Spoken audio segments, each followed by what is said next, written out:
Well, speaking of people who feel they've been, quote unquote, taken advantage of. Yeah. All right. This goes back again to personal responsibility. Okay. This seems to be the theme of the show. Yeah, no kidding. People taking personal responsibility. Right. Someplace that you actually stayed in Atlantic City, New Jersey. Okay. The Borgata. Love that place. I'm sure you do. So here's the story. Mm-hmm. And this had made me laugh because this is nothing new. Okay. Borgata uses booze, sexy servers to distract the gamblers. That's a story? Apparently it's a story. That's just normal, isn't it? That again, I lived 3 hours south of Vegas, Right. mainly through the mid 80s to the early 90s. Sure. And I often went to Las Vegas. Sure. And that was the appeal of Las Vegas, is because you could go there and gamble. Right. And the servers were very provocatively dressed. Right. And if you were as long as you were gambling, they served you free booze. Right, of course. That was just commonly known. Yeah. I mean, it's still common. They do that at the Cleveland place. Of course.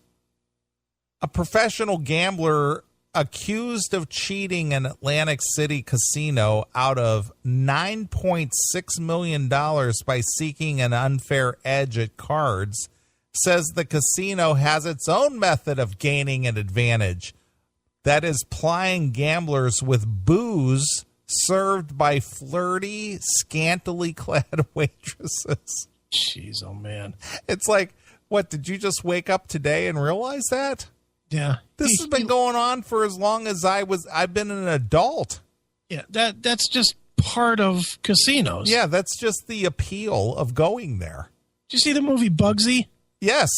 Which was, allegedly about the building of Las Vegas? Yeah, Bugsy Siegel and the Flamingo. Yeah. Do you remember the scene where he was weighing the girls? Absolutely.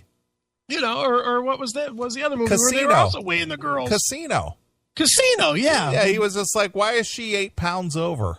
Yeah, she gained 2 pounds. Get her off. Yeah. And that's another one that's based on the creation of Vegas, isn't it? It is. That's like a real movie too. That's since the beginning of gambling. That's right. been the way it works. Right. This That's why guy's filing suit? They call it. They don't call it Sin City for no reason. Right. It's booze and gambling and chicks. Oh yeah. I mean, it's just like I'm suing nature because the sky is black at night. You might have a case. Phil Ivey is using the unusual defense against allegations that he and a partner cheated while playing Baccarat at the Borgata Hotel Casino and Spa in 2012. Well, first of all, he should be punched in the fucking cunt for playing Baccarat. Well, actually, I've never played it, but I do know a little bit about it. Yeah. You can actually win a lot of money at that. Baccarat? How? You can. I don't know the game. Okay, I'm not talking that I know the game or know whatever, but I have known people who actually make a lot of money at that. All right, because I know a lot of gamblers, and I've never heard anybody once say, "Dude, I hit a Baccarat." If you know what you're doing, I guess you could do pretty well at that game. All right, it's just like what's the one where they spin the thing and drop the marble? Oh, roulette. But what? Why would you ever play that? That is like, there's no skill involved in that, is there? It's all luck. It is. Well, isn't most gambling luck? I think the card players would tell you it's not. The card players will tell you that it's about reading and, reading the other guys and learning how they bet and, you're learn their goals and. Well, your odds at playing card games are much higher when there are other players involved. Oh, sure. Absolutely. But when you're playing directly one-on-one against the dealer, Right. your odds are very, very low. Oh, yeah, you're going to get smoked. Sure. Because they know how to play. Exactly. Yeah, that's it. I mean, you need to sit at a table with 15 guys. Exactly. To have a good, what's a good chance in Vegas? Like 15% at a table? Something like that. That's a good chance to win. Sure. And, my friend Tom gambles all the fucking time. I mean, he literally, I think he partly bankrolls his life playing cards. Yeah, see, that's just something I've never done, even though I've been to Vegas many times. Yeah. That is just something I never gambled. I mean, I gambled some, but I don't think I've ever lost more than $80 at any time. I've done more than that, but in the old days. But I don't play cards anymore just because of that. It's because it just seems like stupid money waste. Although I got to admit, I am sort of getting hooked on this fucking FanDuel, the fantasy football shit. I'm playing the shit out of that. I'm doing well. I've won like $320. It's not too bad for 3 weeks. Aren't they trying to shut that down? Haven't shut it down yet. I said, aren't they trying to? I think so. They will eventually. It's totally gambling. Sure it is. It's 100% gambling. What is the other one? Something Kings? DraftKings. I'm not doing DraftKings. I'm doing FanDuel. But what I'm saying, it's an online gambling sports site. Yeah, well, I think the reason that so far it hasn't been shut down is because it's still it's kind of make-believe world. It's not like you're setting up. It's not like it's going to be it's not like it can be fixed. I mean, I guess you could fix an individual and tell them to go play like shit, for X amount of money.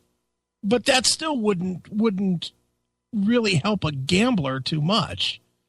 If somehow somebody got to Aaron Rodgers and told Aaron Rodgers to play like crap, then that would not necessarily guarantee a loss for anybody that has Aaron Rodgers. Right. It would raise the odds that people that don't have Aaron Rodgers would do better. But I don't know. I mean, I personally, I think it's going to get outlawed. I don't see the difference between it and playing online poker. And you can't play online poker for money anymore, can you? I don't know enough about it because I've never done it. Yeah, I don't think you can. So this will get shut down eventually, but I'm going to play until they stop me because I'm 3 for 3 in 3 weeks. I've won money all 3 weeks, so why not? Sure. And plus, I'm playing it smart. I put in $25. I said I'm going to play until I'm out of my $25, and that's it. And I've cashed out my winnings each week. So sure. So far, so good. Okay. Anyway, go ahead. Well, getting back to this Borgata gambler. Yeah. Phil Ivey is using the unusual defense against allegations that he and his partner cheated while playing baccarat at the Borgata Hotel and Casino. Okay. Both sides are suing each other over his winnings. Wow. The Borgata claims Ivey and an associate exploited a defect in cards that enabled them to sort and arrange good cards. The casino. Who said that? The Borgata says that Ivey, the defendant, he and his partner figured out some kind of a defect in the cards, and were able to arrange the good cards due to the defect. They discovered some loophole for whatever, for lack of a better term. But they don't deal the cards. And exploited it, is what they're saying. Okay, well, so that's illegal? Well, according to them, it is that they won by nefarious means. But if they didn't arrange or deal the cards, how is that illegal? I don't know. That they weren't, that they knew of a problem or a defect, and they exploited it and pocketed the money. I would hope that they're going to lose that the Borgata is going to lose that lawsuit. Well, we'll see how the rest of the story plays out. Okay. The casino says the technique called edge sorting violates New Jersey's casino gambling regulations. But Ivey asserts his win was simply the result of skill and good observation. Okay. In a court filing this week, Ivy turns on its head the Borgata's assertion that he and his associate sought an unfair advantage at the card table. Ivy said the Borgata does the same thing by plying him with free alcohol served by only the most curvaceous and voluptuous females in the industry. Wow. So they go, they see that I'm winning, so they send over the most voluptuous women just to distract me. Right. What was the name of that? What edge?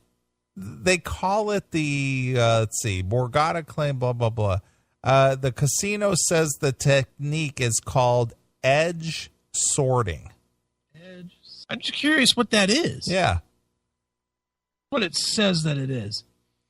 Edge sorting is a technique used in advantage gambling where a player determines whether a face-down playing card is likely to be low or high at casino table games by observing and exploiting subtle, unintentional differences on the backs of some types of the card.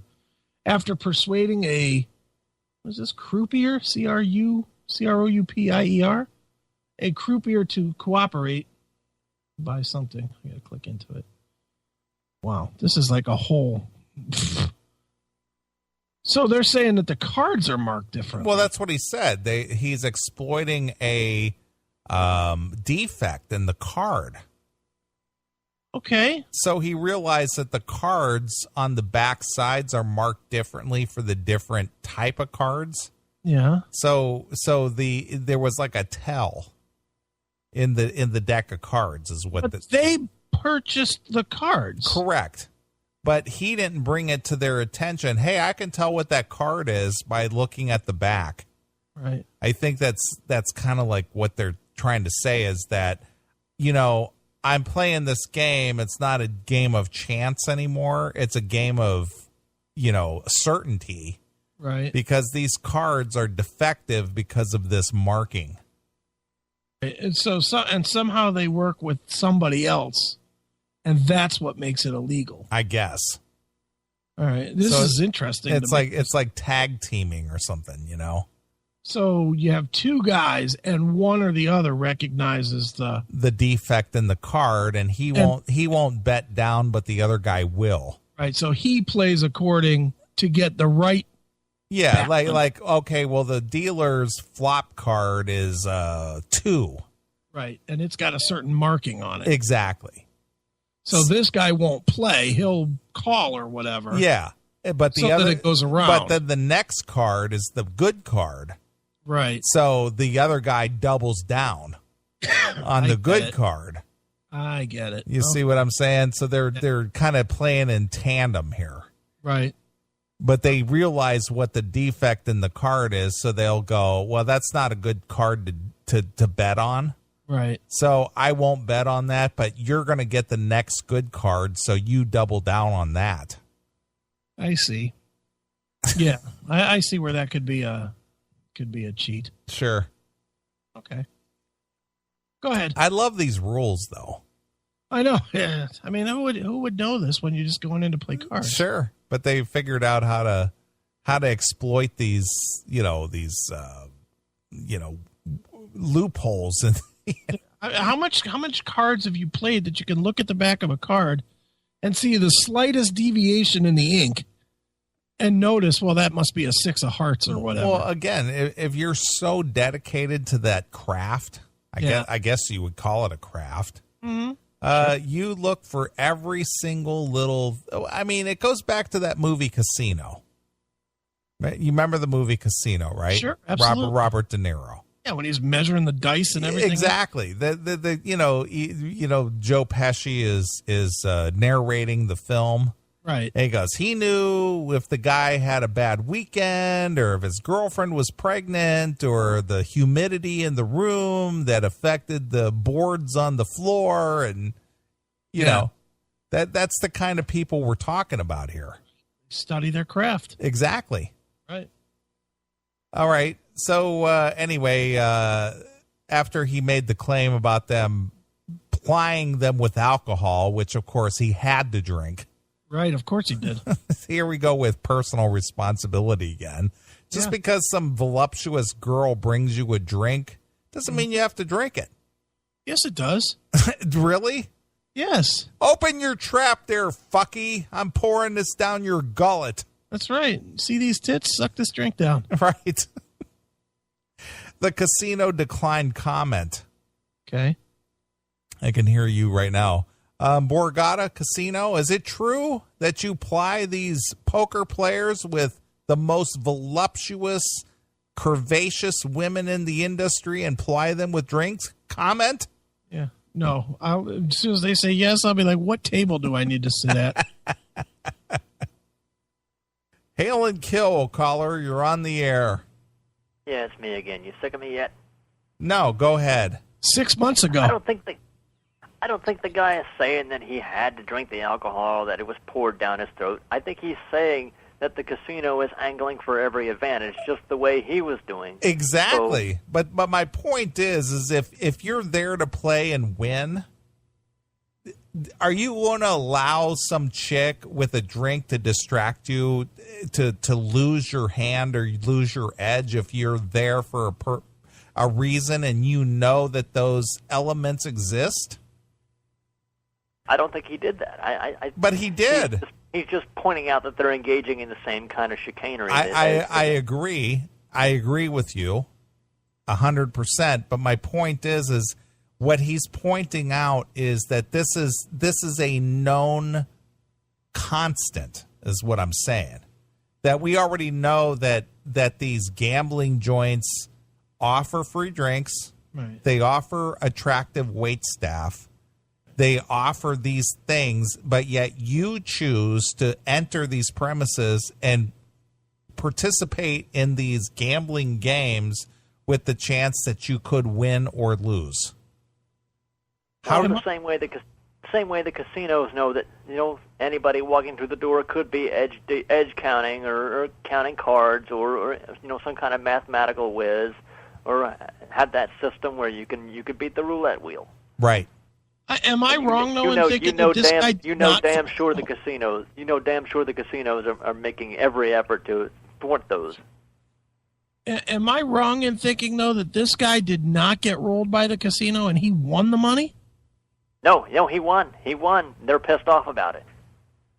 Okay. He won. They didn't want to pay up. They said, "Well, you're edge counting." He said, "Well, you're plying me with drinks." I get it. All right. I see now where we're at. It is an interesting argument. If you're at the poker table and they think you're counting cards, they'll bring in a professional cheater to cheat you. Yeah, well, of course. I mean, because that we learned that in the movie Rain Man. They got busted out in the movie Rain Man. What is that movie? 1990 or 91 or something like that? Yeah. 88. They talked about that in that movie where it's just like I'm counting cards. Right. Yeah. They bring out professional. They put in a new dealer, and that dealer is basically a professional cheater who's supposed to cheat you. They call him mechanics. Right. I don't understand why counting cards is illegal though. Oh, because it gives you an unfair advantage against the big, powerful casinos who are so powerless in the face of, cheaters. Casinos that operate under the assumption that the odds are most definitely in their favor by a huge margin. Yes. But see, this is the way that I look at it. Nobody makes you go into their establishment. It is their establishment. It's their house. It's their establishment. It's their money. It's their cards. It's this and that. And if you choose to go in there and try to go up against them, yeah, they're going to make damn sure that somehow, some way, you're not going to have the edge on them. Well, this guy had the edge, and they didn't want to pay him. And he did, and I agree. And I know it's a double-edged sword, and it's a very interesting discussion, and which is why I brought it to the table, because it's just like there's good points on both sides. Mm-hmm. And I agree with you. You don't have to drink. You don't have to look down the girl's top and be mesmerized by her tits like you've never seen a tit before. But at the same time, he's using that more as a figurative argument. He's not, like, the argument isn't so much that they're, shoving drinks in his face. It's that they're using whatever they have at their disposal also in a way to make him lose also. Because professional gamblers don't drink. True, but the thing is, it's their casino. It's not your casino. It's their casino. So you're playing. You're playing under their rules and their environment and all these other things. Now, if they came to your house, then they would be playing under your rules. But if they came to your house, you're just Wendell. They come to your house when you hold your Wednesday night poker games or whatever. Do you try to cheat your friends? Do you try to cheat anybody that comes to your house? No, because it's just good spirited fun. But casinos are in the business of making a profit. When you fuck with somebody's money, and I'm not saying this is right or wrong, I'm just saying when you fuck with somebody's money, somebody's going to die.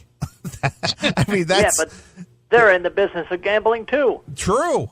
Absolutely. But they're in the business of having the edge and making So it's A-okay if Wendell Neeley or Doghouse Riley or Chris Aiken loses, but it's not okay if the casino loses too much.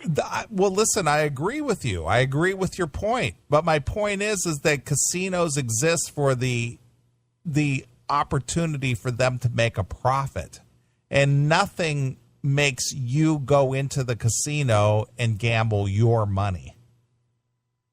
You're going into the lion's den. I might get my ass bit off, but I'm willing to take that chance. And if I win, I want my damn money. Yeah. Whether I counted cards or not. Doghouse, I'm not disagreeing with you. I agree with you, but my point is if you're a gambler and you understand Vegas or Atlantic City or whatever casino you go into, you're playing under their rules. The thing is that I was and this is kind of veering off the point a little bit. I was watching a documentary this week about the industrial agricultural business and how, it supposedly it affects our whole environment and whatnot. And that, the rainforest is being cut down due to industrial and agricultural farming and whatnot, and how it's affecting the supposed greenhouse gases and all these things, and how people have stood up against it and have just mysteriously been killed over it. And it just goes to show that when you start fucking with these big, powerful corporations and their profitability and whatnot, people are going to die over it. And it's just like, don't fuck with our cash, man. You're going to die. Does that make it okay then? I'm not justifying it. Not justifying it. I'm just saying to you that if you know this already, maybe you shouldn't go into those places. That's why we need to outlaw guns. So, we shouldn't, if we know it, we might turn up in a body bag or, exactly. mysteriously wrecked in our car on a deserted road like Karen Silkwood was. Exactly. That's kind of where I'm going. It's just like if you're fucking with these people and you're digging into their pocket, they're going to kill you. We should just let them go ahead and do whatever they want. No, you shouldn't participate with it. That's what I'm saying. You shouldn't be a participant. But if you choose to be a participant, then you should be well aware that you're going to have to accept the consequences that go along with it, is my point. Sounds an awful lot like handing them a blank check to me. You don't get a blank check because they're not going to get my money because I'm not going to walk in there and gamble. I'm not going to be a part. But they're so big, they don't give a fuck if they get your money or not because they'll get somebody else's money. But see, it's the somebody else that should choose not to go in there either. So are you saying the casinos should be outlawed? No. I'm saying that casinos can only be profitable as long as people participate or patronize them. If people don't want to get ripped off or be taken advantage of or have their profits taken out of their pocket, they shouldn't go in there to begin with. Well, what about this? Say I go into a casino and I think for whatever reason I got cheated. guess what? I'm just me. I can't change the rules. That's true. If a casino thinks they get cheated, guess what? They can change the rules. That's true. But my point is that you already know that going in there. Okay. So you have the choice of not going in there and not participating. And I agree with that on an individual level. Yeah. Yeah. For my own self, if I don't want to, lose money, I don't have to lose money. That's if I don't true. want to pay for the thrill of losing money, then fine. That's true. Absolutely.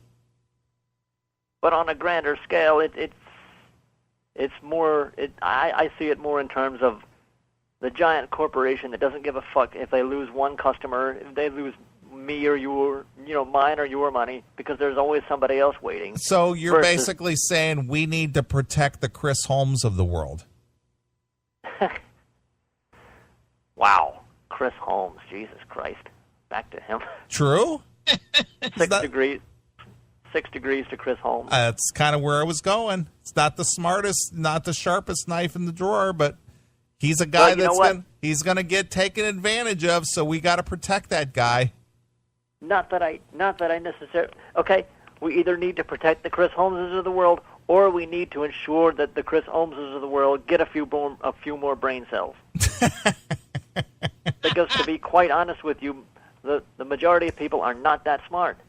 See, but the thing is you think that there needs to be a protective net for the not so smart people. When they fuck themselves, it eventually affects everybody. All right, hold on. I'm going to jump in on this a little bit. I'm going to take it away from gambling and go to something a little more simple. Cable TV. Now, we all know people that cannot afford what cable they have, true? Yes. So should we protect them? Should we be able to say, well, you can't have the $150 package because you can only afford the $50 package? That's the same thing as what Neely's saying. Can the cable company just go and pull your favorite channel at any time without changing your rate? Did you ever call your cable company and try to negotiate a lower rate? Yeah, they don't hear you. Yeah, they'll say, go fuck yourself. Yeah. No, they actually will. They absolutely will.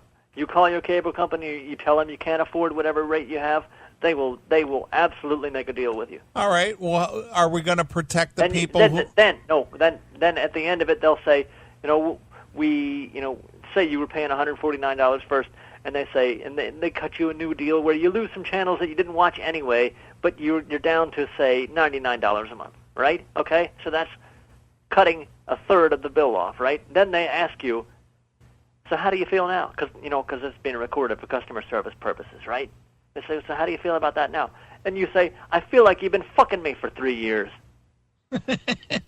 Well, but should we protect the people who won't make that phone call? Who don't know that they can make that phone call? Exactly. Well, how the fuck are they going to find out? But see, here's my point. My point is most people. You are smart enough to pick up the phone and say, hey, I want to renegotiate. What about the people who aren't smart enough to know to pick up the phone to renegotiate? They either need to be made smarter. That would be my choice. Somehow they need to be made smarter. Because people just go along with stuff. Exactly. They don't think about stuff. So do we need an overall safety net to make these people smarter, or say, hey, you could pick up the phone and renegotiate because Doghouse did it? Okay. Either we need to make them smarter, or we need to protect them. Some sort of mechanism to protect them from being fucked over. No. No.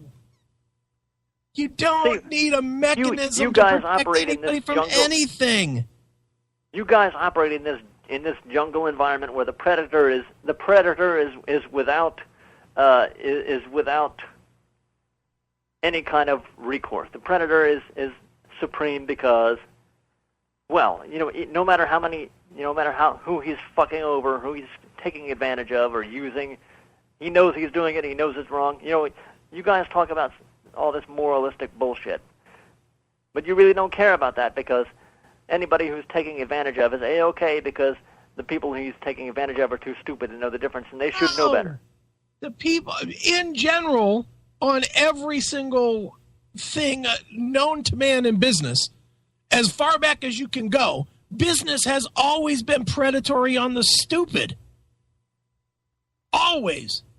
Every successful business has at least a 60% profit margin on the dummies. That's how you make money. You don't make money from the smart people. You make money from the stupid ones. That's in every business. That's how business works. Say you're a website business. Okay. Say you're taking advantage of people who can't design websites. I definitely am. Are you ripping people off by charging them inflated rates for something that they could get somewhere else cheaper? They could go to, you've seen the commercials for Wix or whatever for $1. Or what is that, Square? Something Square? Square something, whatever. Squarespace? Yeah, Squarespace. They could get a website for $1. I can tell you for a fact I don't charge $1. I add about $2,499 to $4,999 to everything I build. But they have to, like those cheapy website hosters or whatever, they have to do some kind of design themselves, don't they? All they have to do is load up pictures. That's all they have to do for those shitty ones. But the point is that I sell what people don't want to learn. That's why people are willing to pay me. Anybody that's learned will not pay me. It's that simple. Okay. Put it this way. You got a transaction. The person being taken advantage of and being not taking advantage of, because that sounds almost a little too mild. Say A, a person who's being fucked. Yeah. B, the person who's doing the fucking, he knows it's wrong, but he's doing it anyway. Who's more at fault? Is the person who knows it's wrong and does it anyway, is he not at fault because the person who's at the other end of the dick or whatever should know better but doesn't? Does that absolve B of not being at fault? Okay, here, let's break this down into a simple question. Because instead of a generality, because you're making a generality where I want to go to a specific instance. You ready? Okay. Should people on welfare be allowed to have cable? Well, it is a taxpayer subsidy. Okay, so taxpayer subsidies for food and paying for something that is 100% a choice, not a necessity. Well, it's not as much a choice anymore now that there are no more over-the-air signals. There's plenty of over-the-air signals, and you can get a cable box to hook to your TV for nothing. I literally have an antenna hooked up to my TV so that I can watch the free channels. I get 38 of them off of my antenna. Yeah. Is it rabbit ears? No. It's a flat antenna. Neely, you have one too, don't you? Yeah, you can buy it right at Walgreens, actually. Walgreens has them. Yeah, like $20, $30. And it works fine. You can get over-the-air television. And even if you couldn't, it's still not a necessity. Okay. People on welfare in general, should they have cable? Do I agree with they should have cable? No, maybe no. Maybe no. In what circumstance should they have cable? If they're able to somehow afford cable. Well, then why can't they're on welfare. Cable costs at a minimum $60. Do we agree with that? Probably, yeah. Then shouldn't we be able to take $60 off of their fucking EBT card? Okay. Well, that's my point. We don't. There's no responsibility. That's the whole point. That's Neely's point, anyway, with this gambling thing, is that the responsibility is on the person to walk in. I'm going to be honest. I agree with you that this guy should have got paid. I don't know if he did or he didn't. I haven't heard that far into the story, but I think he should have got paid. I think if the company provided the cards, then the company is fucked. If they got caught up, using their own defective stuff. To be honest with you, I don't agree with the whole oversimplification of it going to the typical stock emotion ringing image of the welfare person with cable. Okay. Where would you like me to go? It's a simplistic image that's just designed to get people pissed off. Where would you like me to go? The middle class guy that fucking buys a Porsche? Sure, if you want to. It's the same story. He still can't afford it. But if somebody makes the loan on it, just knowing that he can't afford it, say the middle class, say the working class guy who buys a modular house, mm-hmm. and he gets a mortgage on it, and the mortgage officer and the company behind him knows he can't afford it and he'll default on it, but they give it to him anyway. Yeah, at some level he's still responsible. He still has to know.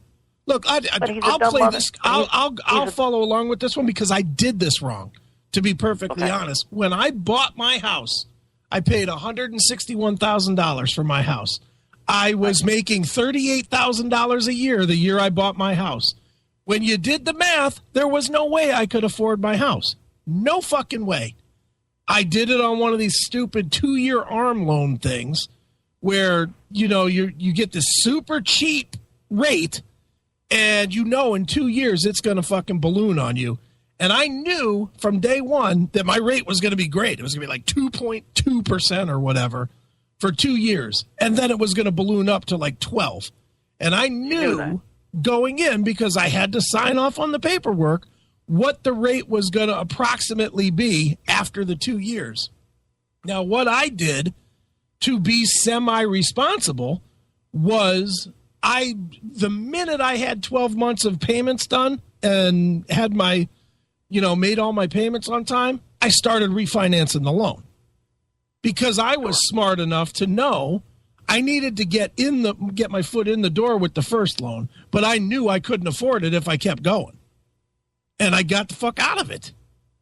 I got out of it as quick as I could. But again, you and me, and not to put anybody else down, you and me are smarter than the average bear. Yeah, but I was handed the same information that the dummy's going to get. How's he going to get it? How's he going to get it if he's fucking functionally illiterate? Then he shouldn't be allowed to fucking buy the house, I guess. But if he's legal to do it, it's his fucking problem. You can't babysit everybody, dude. So now you got a country of fucking 60% functionally illiterates. The rest of us can just fuck them all over. This is why I have to laugh, Doghouse, and I appreciate your points. Trust me, I really do. And I've had these discussions with other people, but the thing is that there's in the game of life, and I don't mean the board game that Milton Bradley sold, but in the game of life, there's going to be winners and there's going to be losers, and losers can turn into winners as long as they're willing to pay attention and learn. I agree, but again, it depends on, it depends on, say, people's backgrounds. When you grow up and all you know is just you're all surrounded by dumb people, how the hell are you going to get smart? Dumb's all you know. You still got to raise yourself up, dude.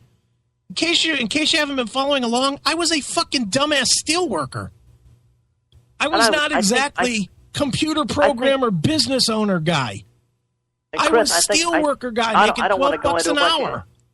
I don't want to go into much inside baseball. I think you would agree that something pretty extraordinary had to happen to change you from that path. Yeah, or I would have been still a stupid, lazy bitch, but something did, and I snapped out of it. Right. That's right. But now that something did, fuck everybody else, right? Yes. Fuck the Chris. Fuck the Chris. Absolutely. You know what? You know what I learned most about my little burn accident was that nobody was going to step in front of me except me. The only one that could slow me down was me. And I've never let that. Neeley, you've known me how long? 15 years? About 15 years. Has there ever in one day since you've known me that I did not have at least 2 and most times 3 to 4 things going on at once? No, absolutely not. And I want to interject something here. I'm gonna throw my dad into the mix. Okay. My dad was a country boy from southern Kentucky, down in Hazard, Kentucky. You know, Dukes of Hazzard and all that. Racist. Yeah, down in there. Okay, he went to a one-room schoolhouse and graduated the 8th grade. That's the highest education he received, 8th grade. When he got to be 17, he wasn't even old enough to join the Army yet, but he lied and joined the Army and went to the Korean War. Okay?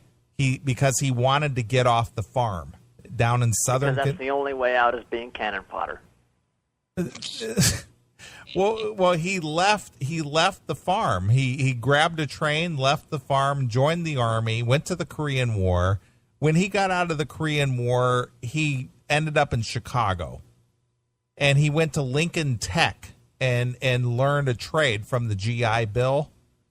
And long story short, after getting married, having 7 children, losing 2 wives, my mother was killed in a car accident in 1985, and he remarried, and his wife died of a brain tumor a couple years ago. Sorry to hear it, Neeley. Well, regardless of that, I'm not looking for sympathy here. I'm just giving you a story. Well, you know, it's polite. Well, this guy with a 8th grade education, this guy is a multimillionaire now. Okay? My dad is a multimillionaire. And that was just through smart investment, just learning things along the way. He didn't have a college education. He wasn't, brought up in high society. He was born to 2 poor farm workers. But this guy learned because he wanted to. But he was this hick from the hills. And he'll tell you that. I was just a poor boy from a farm in the hills of Kentucky. But he's a multimillionaire now. So, yay, good for him. All hail Neely's dad. Let's all applaud. That's not what I'm saying. My point is anybody has that opportunity to learn along the way and make something of themselves and stay out of the pitfalls that come along. He could have made poor choices and done a lot of bad things and gone into gambling joints or become an alcoholic or made a lot of poor choices, but he chose not to do that. I agree. But I think, and I don't mean to use the word extraordinary in the inspirational human interest story way, extraordinary. I just mean it as its pure definition, extraordinary, meaning out of the ordinary. Your dad and Chris, too, were out of the ordinary cases. What we should do is try to work from the lowest common denominator to make sure that they're taken care of and not let people excel past that. I think it might boil down to a bit more education. Just if people aren't so goddamn dumb, if schools aren't so bad because they're chasing the next education trend. Now they're saying that the kids don't have to learn the actual letters of the alphabet. They just have to learn the letter sounds to be able to read. Yeah, right. Right. Well, I agree that the schools are dumbing it down, but if you want to learn, you can learn. But how do you make kids want to learn, regardless of demographics, regardless of, it's not about kids necessarily, dude. It's about adults. I to this day do not have a computer science degree.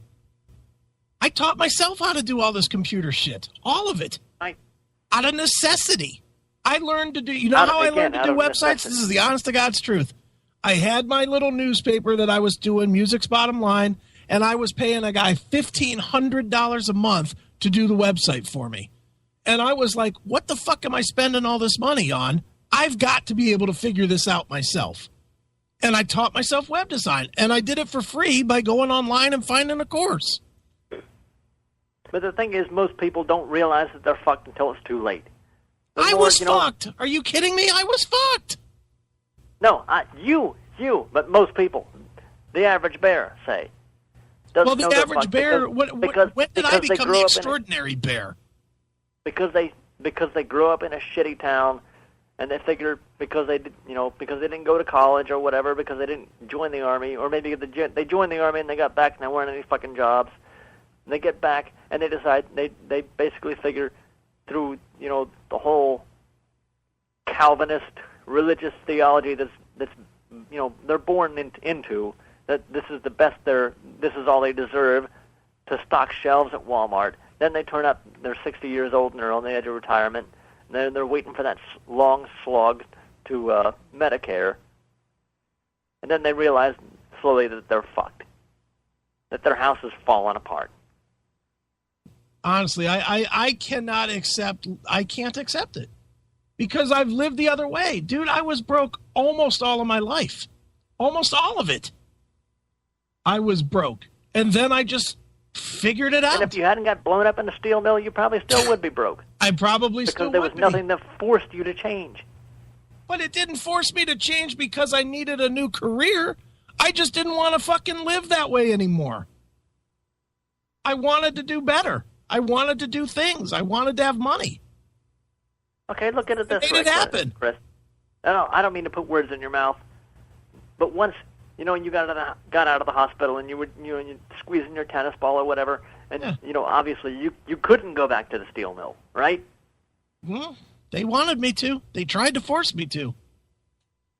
Okay. I didn't do it. You physically couldn't do it at that point, could you? At that point, no, but by the end of the rehab, I could have. Okay. But I didn't. I was like, fuck that. Okay. I mean, like I said, I don't want to go into a bunch of inside baseball you don't want to go into. That's gonna cool. hurt my feelings. I'm writing a book on it. Okay. I'm sure you are. It's almost done. It'll be out in February. All right, enough of this. I'm tired of arguing. It's 3 o'clock. I gotta go to bed. Fine. All right, fuck you, pal. I got a football game to watch at 9 o'clock in the morning. Right. They're over in London, right? Yeah, but it's going to be on Yahoo. Okay. You can watch it on the Roku, by the way. Yeah, or you could watch it on your Chromecast. Yeah, well, you can watch it. Roku has a channel, a Yahoo channel, and you can watch it in the high def right there on your Roku. Nice. I'll check it out. Yeah. All right. Well, to wrap this up, all right. One of the biggest carnival barkers in the world, P.T. Barnum. Yes. He said, there's a sucker born every minute. Right. So that kind of goes back to this. But let's finish up the story and get out of here. All right. Let's see here. The court filing quotes from a deposition in which Ivy recounted the attention Borgata employees lavished on him while he was betting $50,000 to $100,000 a hand. Jeez, oh man. $50,000 to $100,000 a hand. I'd love to be comfortable enough to do that. Sure. Even if you had millions in the bank, would you ever feel comfortable doing that? No, I got no reason to do that. Man. It distracts you from your playing, Ivy says. I mean, anything they can do to give themselves an advantage. Everybody knows that alcohol impairs your judgment. Right. And they offer that, and they have the pretty cocktail waitresses, and they're all flirty. Mm-hmm. I can't resist. Give me drinks. Let me look at your tits. So you know what I'm hearing out of this? What?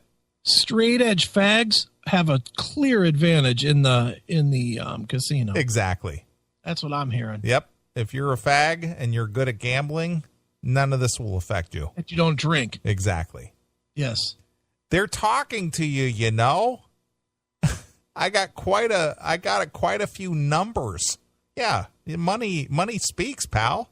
Well, and he's talking back to them to get the number. Yeah, it's like you're not saying leave me alone. Yeah, piss off, bitch. Right. Just leave me alone. I'm gambling here. I got $100,000 a hand here. Fuck off. Yeah, and she won't come back. No. The best filing came as Ivy's lawyers seek to take a sworn statement from the casino's food and beverage manager. Isn't that food and beverage manager? Yeah. That's casino, right? Yes. about its cocktail servers, which it calls Borgata Babes. Wow. They wear tight-fitting bustiers, short skirts, and heels. We'll say they are kind of hot there. Yeah, well, that's the whole idea. And are featured in an annual calendar. Mm-hmm. Wow. Ivy's lawyers say that in refusing to make the managers available for deposition, let's see, what is this? They're seeking to conceal the evidence of its institutional methods of disadvantage to the high rollers. Stop it. They got sexy women. Yeah, man. They're plying me with drinks. This girl has no panties on, and I'm trying to bet over here, God damn it. But he also answered a question during a deposition about his drinking habits while gaming at the Borgata. Right. Was I drunk while I was playing? I'm not sure if I ever wasn't drunk while I was playing. Well, that's his own fucking fault, then. Again, personal responsibility. Right. But Ivy said it didn't matter whether he was drunk or not because his companion was not drinking and was making the calls in which the cards to bet on. Oh, wow. So there you go. It's just like, hey, don't bet on that one, dude. I'll lay down on that one. Wait a minute. I'm checking out this girl's tits over here. No, put your money down, dude. Well, how was he talking to him? They must have been sitting side by side or something. Oh, you know, they were playing in tandem or something. Yeah, because I've never sat at a table where you were really allowed to talk at the table. I mean, you can very, very minimal amounts of chit chat. Sure.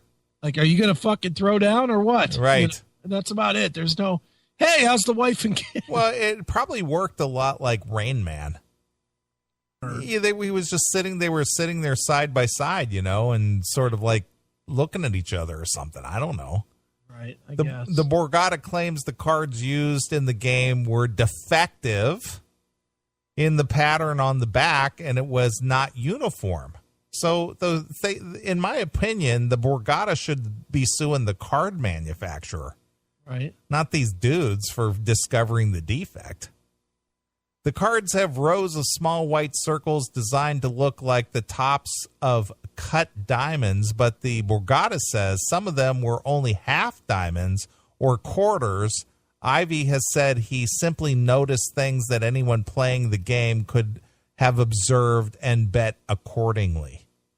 So he's just saying, hey, listen, I noticed there, you know, that the ace of hearts was a half a diamond and the 10 of clubs was a full diamond. Maybe, but if he's doing it in tandem, then therein lies the cheat. Yeah, I guess. You know, if he's just doing it by himself, I think he should keep all the money. Right, but they were working as a team. Yeah, which I don't think you can do. Yeah. Ivy lost a similar lawsuit last year in Britain's High Court by the Malaysia-based Genting Group, a major casino. This guy's been running around doing this all over. Yeah, well, he's a whale. He's what they call a whale. He's a big money guy. I mean, if he's laying down $100,000 a hand, you know this guy's got some big bucks. He's got $100 million in the bank. Exactly. Right. The court agreed that the casino didn't have to pay Ivy $12.4 million he had won through edge sorting. Wow. $12.4 million. That's a lot of fucking money. He denied any misconduct and said in a statement after the ruling that he believes his strategy, he exploited the casino's failure to take proper steps to protect themselves against a player of my ability. And that was a legitimate strategy. See, I'm sort of on his team on that. Ivy has won 9 World Series of poker brackets. Wow, he's a good player. Yeah, he's a player. He's a real player. So there you go. It's just all right. You know, what is it? Is it personal responsibility? Is it exploiting a loophole? Is it, what is it? I don't think he's being irresponsible. No, I don't think he's being irresponsible, but I'm going to go back to the discussion that we had earlier about, people who do go into a casino and lose their ass. Yeah. It's just like, dude, nobody told you to go in there. The odds are against you. I guess you would really have to see the bylaws. Sure. To what you're agreeing to when you sit down or when you enter the Borgata. I'm sure it's written down somewhere that when you enter, you agree to these rules. And if one of the rules is that if you notice an anomaly in the cards that you have to report it or something. Yeah, exactly. Then he would be fucked. Yeah, I agree. But, doesn't sound like that was the case. Sure. Well, maybe it was the case, and that's why he's lost in court. True. So maybe that is the case. Right. And he just didn't read the bylaws. Or yeah, exactly. Because, as in any laws of the land, that if you travel to a different state, that it's upon you to understand all the laws of the state. Right. And you can't use the excuse that, oh, well, I didn't know that I wasn't allowed to go 40 and a 35 or what, whatever it is. And it's just like, well, it's just like the story I told last week when I went to Texas and I was driving in Texas. The trooper that pulled me over said that they're a no tolerance state. Yeah, but that was just him lying. Well, regardless of that could be the truth, that it's a no tolerance state, that 1 mile over will get you pulled over. Yes. You understand what I'm saying? Be the first state in history to do that. Well, regardless, I'm just using that as an example. Right.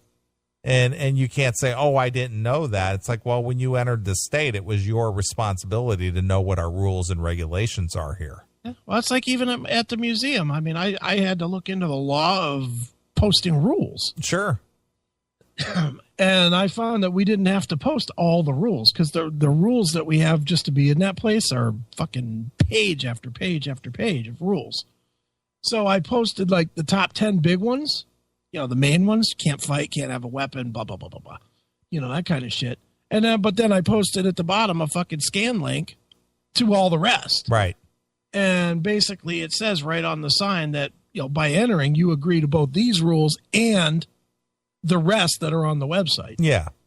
And if you enter, then you're going to be held to that standard. Sure. Absolutely. So, interesting story. It is. I read that earlier this week and I thought, you know what? This is definitely good for debate.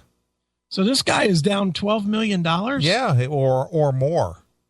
Because that $12 million was lost over in England. Oh, wow. So they didn't say what he was lost at the Borgata. So this guy, depending on, him winning or losing his winnings, he's down millions.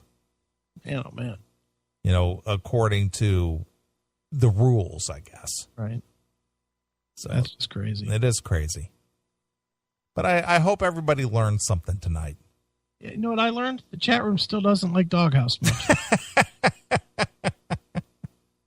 I don't get why they hate him so bad. Is it just because everybody's such a hardcore right leaner? Yeah, they're hard R.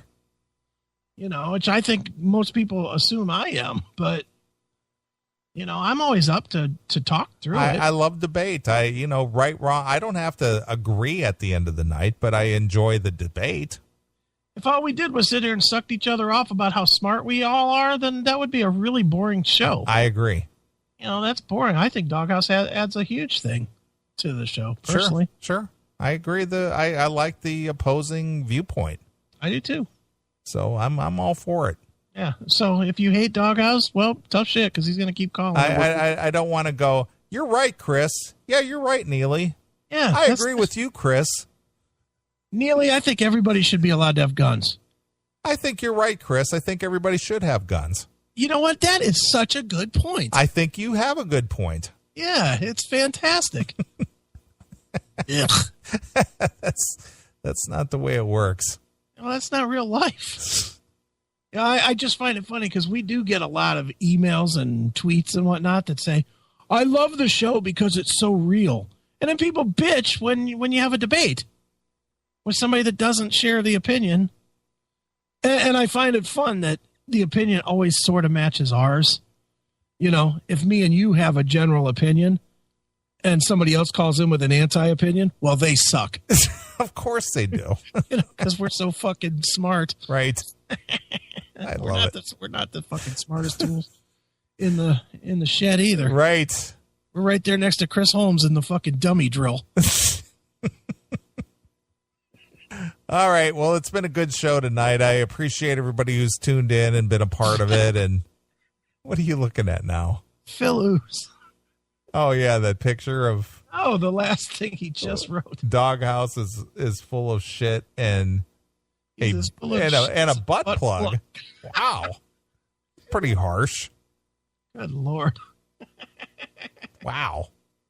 You guys are not very nice. Right. All right. Well, anyway, we want to thank